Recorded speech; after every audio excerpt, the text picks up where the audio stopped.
लेकिन इसका लाभ क्या है, इसका परिणाम क्या है, क्या इस पर विचार हुआ? सांस्कृतिक कार्यक्रम महर्षि संस्थान के चेयरमैन आदरणीय वेद विद्या मार्तंड ब्रह्मचारी श्री गिरीश वर्मा जी महाराज जी ने क्यों आयोजित किया? क्योंकि यह सांस्कृतिक कार्यक्रम भी मुक्ति का मार्ग है, भक्ति का मार्ग है, केवल मनोरंजन का साधन नहीं। नृत्य से, गायन से, वादन से भी हम ईश्वर की प्राप्ति कर सकते हैं। ओरछा में बहुत प्रसिद्ध राजा हुए, राजा मधुकर साय।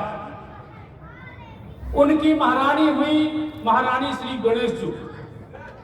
दोनों ही परम भक्त थे, बस फर्क इतना था कि राजा थे वो ठाकुर जी के भक्त थे और रानी थी वो श्री राम जी की भक्त थी। भारतवर्ष में केवल ओरछा में ही राम राजा सरकार का मंदिर स्थापित था। तो राजा मधुकर साहब बड़े प्रतापी, दानी, पराक्रमी राजा थे, लेकिन ठाकुर जी के परम भक्त थे। नित्य काम करते थे राजकाज का, और शयन के आरती के पहले ठाकुर जी को नित्य घुंघरू बांधकर नित्य करके उनकी शयन आरती करते थे। मुगल काल था, अकबर का बड़ा तानाशाह देश में था।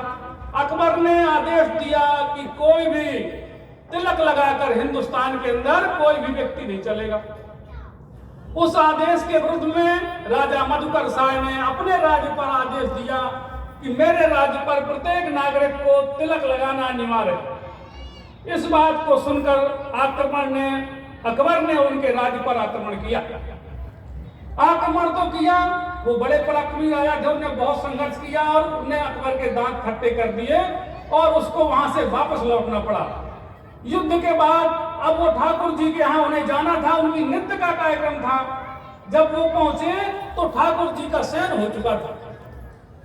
तो उन्होंने सोचा कि अगर हम सामने नृत्य करेंगे तो ठाकुर जी की निद्रा भंग हो जाएगी।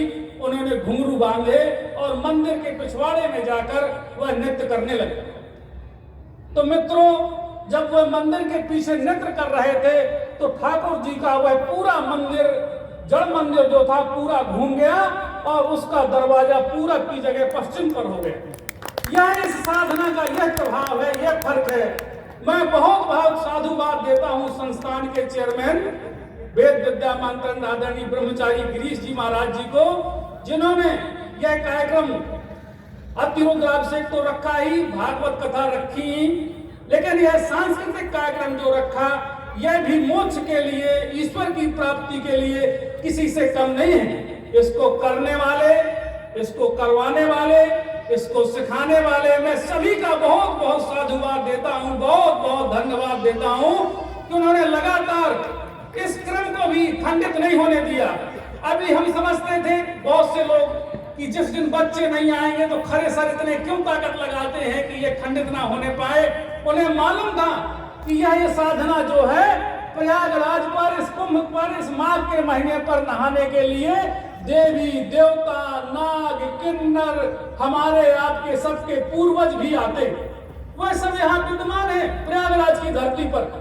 और हम नित्य यहाँ साधना करते हैं। अगर एक भी दिन अगर कहीं खंडित हो गया तो यह साधना खंडित हो जाएगी। आप सबके सहयोग से, खासकर महर्षि विद्या मंदिर नैनी और यहाँ के दोनों विद्यालयों के सहयोग से हमारे ये ब्रह्मचारी जी की साधना, हमारे संस्थान का यह क्रम खंडित नहीं हो पाया।